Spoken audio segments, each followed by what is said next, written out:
त्रिकालनेत्रत्रिनेत्रशूलत्रिशूलगात्रम्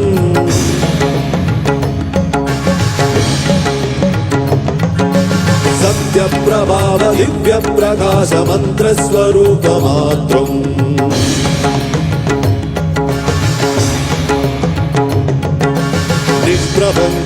निष्प्रपञ्चादिनिष्कलङ्कोऽहं निजपूर्णबोधहं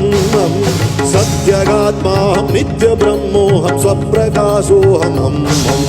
सच्चित्प्रमाणम् मूलप्रमेयम् अयं ब्रह्मास्मि अहं